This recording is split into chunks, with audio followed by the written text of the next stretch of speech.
Plaintiff Shanini Jones says 6 years ago, she took her grandchildren in so Child Protective Services wouldn't take them away. Shanini claims she gave the defendant money to buy a puppy for her grandchildren, but she never got the dog, so she's suing to get her money back. Defendant Sean Bell ran the streets when he was younger and got himself into trouble. However, Sean claims he turned his life around and started a nonprofit to help mentor youth. Sean says Shanini is suing for more than he owes, and he's countersuing for defamation. Start with you, ma'am. Okay, I am a single grandparent raising my 2 grandkids. I've had them for the past 6 years. Where are they parents? They're around. Why are you but raising at the time, they wasn't stable enough to take them in. Okay.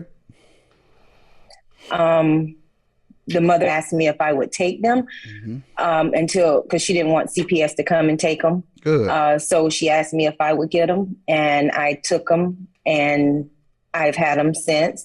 During that time, that's when they asked me, they expressed to me that they wanted a dog. And I saw a post Sean had where he was selling some Shih Tzus. And I messaged him to find out how much he would charge me for one. And at that time, that's when he told me that he doesn't handle business over text and to give him a call. So I called him, we talked, and that's when he told me how much he was going to charge me for the dogs. How much? $600. At that time, I felt that was a good idea to get them a dog because I was going through some hard times with my granddaughter, especially.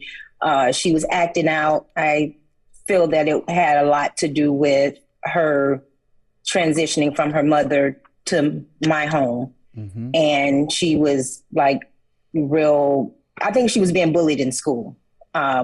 And I changed her school and she's doing a lot better.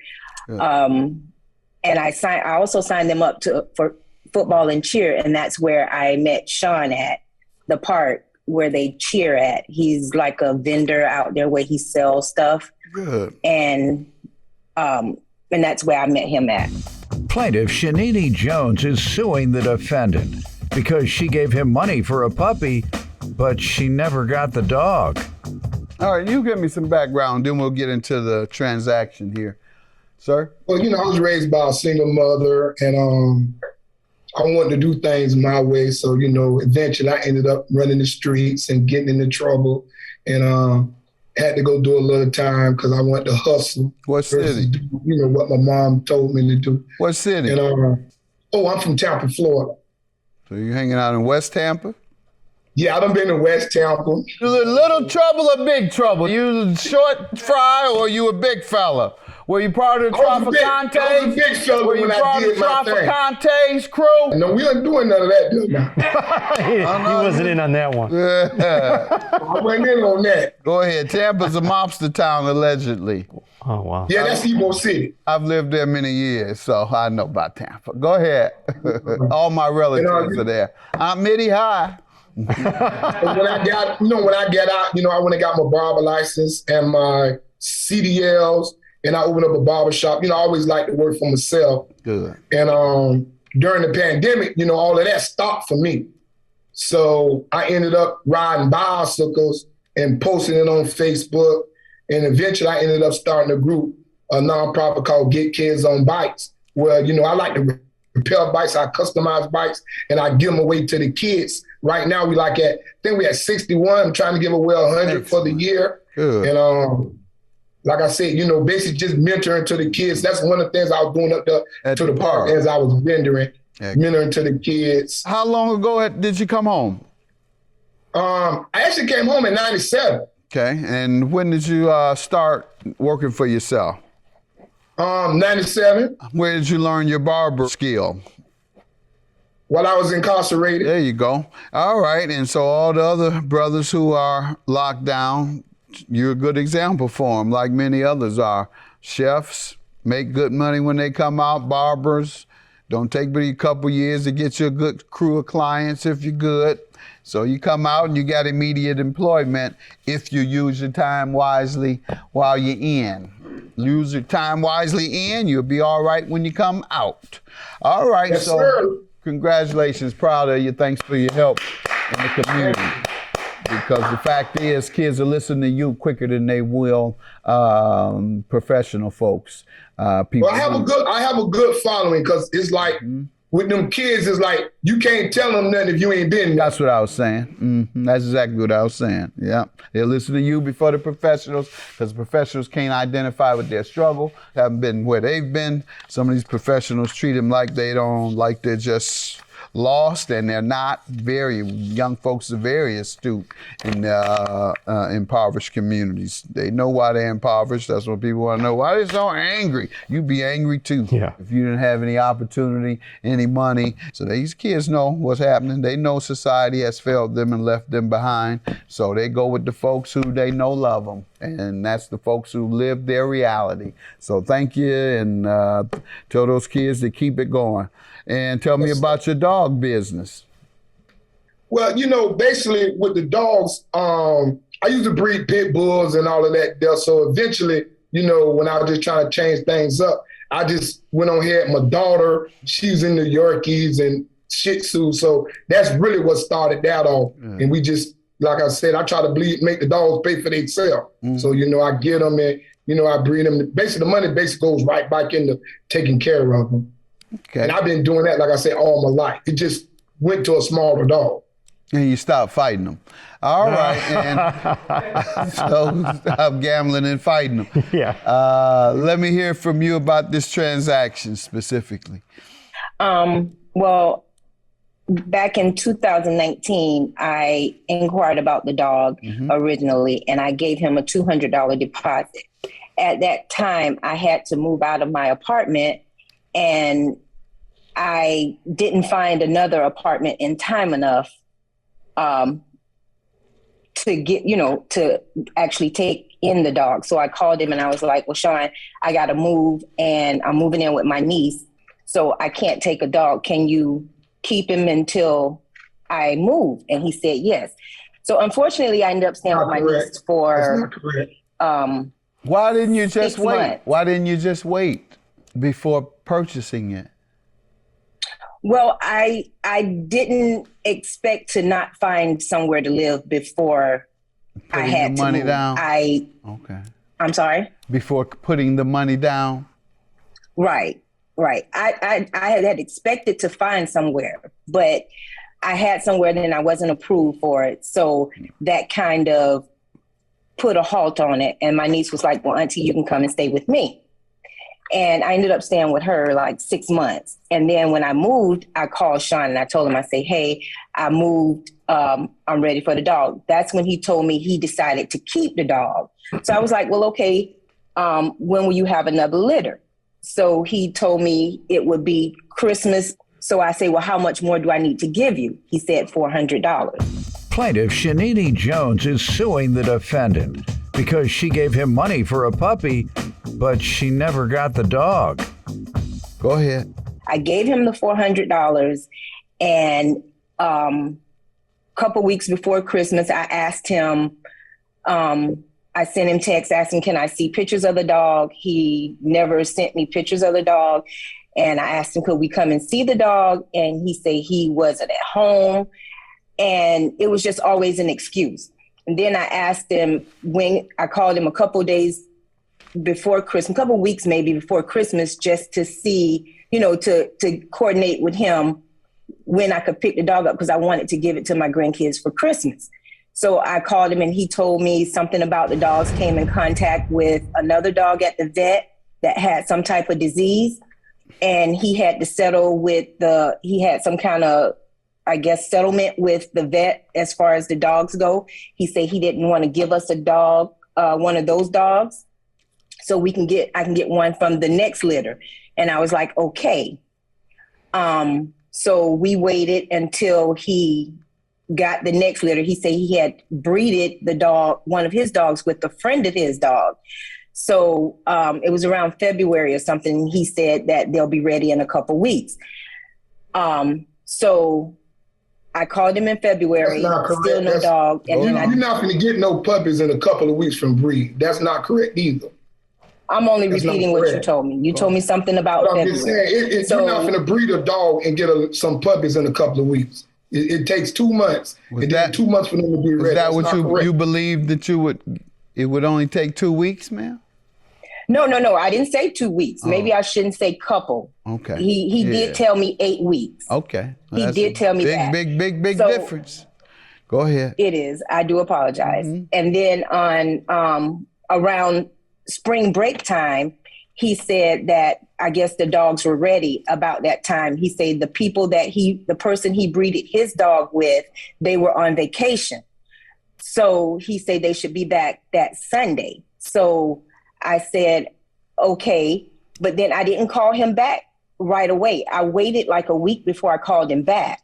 And at that time, that's when pretty much all communication stopped. So that's when I proceeded to tell him that I was gonna, go the legal route. But it really upset me because I feel like he just took advantage of me because he gave my niece a dog. My niece paid for her dog a couple weeks after I did. She paid for her dog. That's why she got a dog. You did not. You didn't pay. You said, hold on, sir. Then you hold on. Didn't you say you gave him all $600? Yes, sir.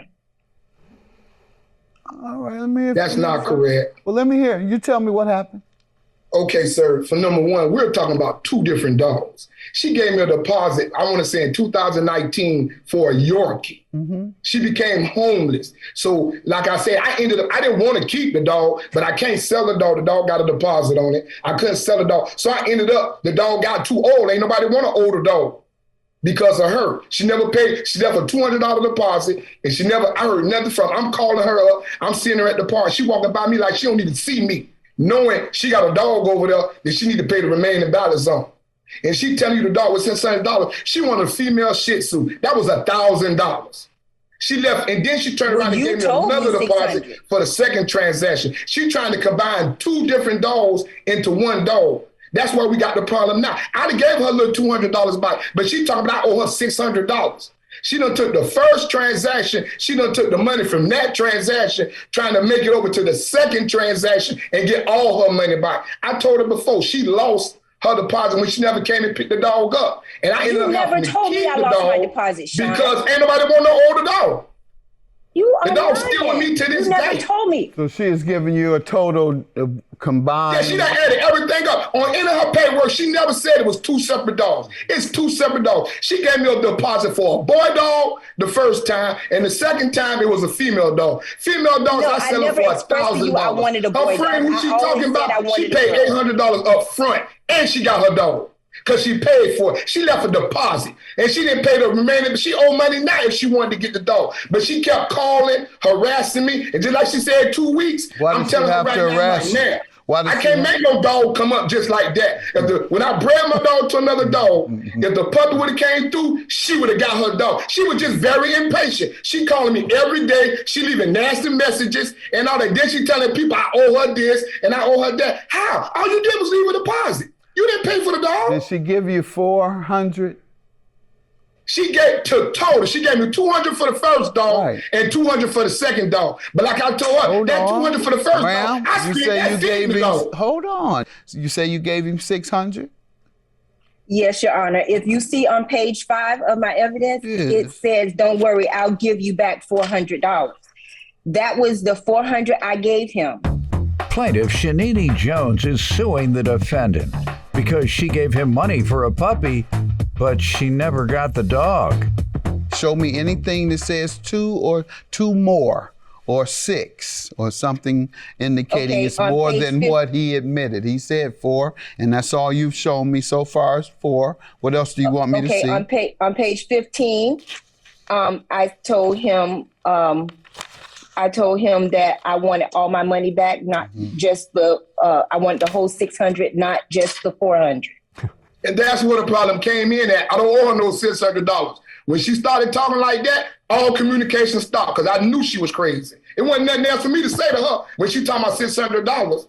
She How already was I done crazy, combined Sean? two I separate bought you transactions into one. $400 cash to your house. No, ma'am. And that was, Yes, Sean, why are you lying? and that was, You lying. ma'am, and that was, well, I'm looking here.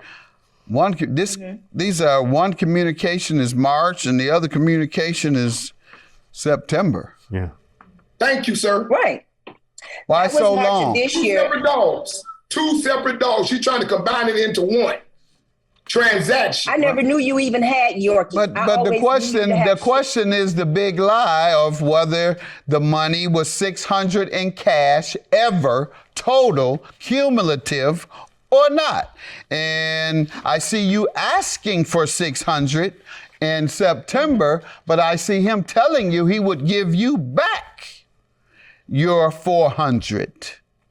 And so at the very least, sir, she gets her $400 back, but you have to prove that he acknowledges that you gave him $600. And you have to direct me to that. So do you have any other evidence? I have to look at my text. Okay. I don't know rather that in my text. All right. And what's your counterclaim for, sir? Defamation of character. At this whole time, she trying to make this seem like this is one incident. These are two separate dogs, and she done combined them together. And as I said, she lost the first 200 because she basically abandoned the dog. How did she defame you, sir? Oh, but how she defamed me? She went around telling everybody that I took her money.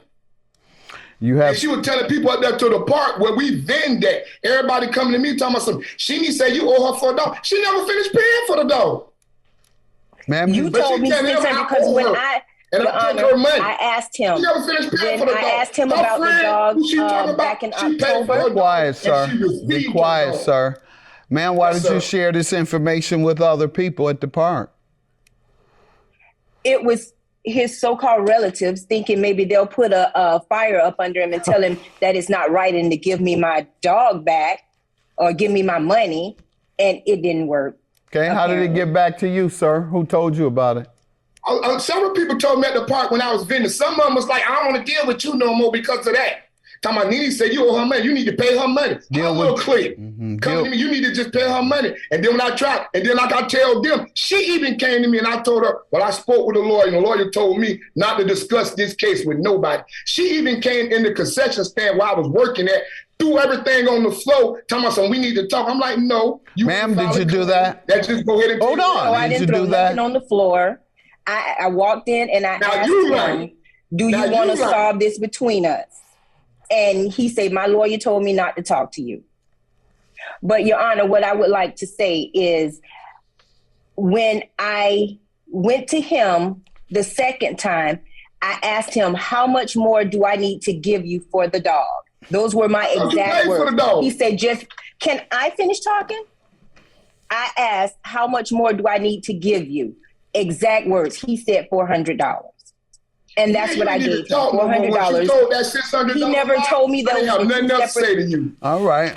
I see where he has said he would give you the $400 back, and that's what I'm going to order. I don't see any additional evidence where he acknowledges. That's what I'm saying. I understand. I can read. I can read just like you wrote. Have a good day. Judgment, $400 for the plaintiff, just as he says in the text. I guess he got memory loss. Your claim is dismissed. She didn't defame you. Thank you. All he had to do was respond, give me my dog or give me my money back. I don't speak with liars. And neither do I. Why you talking?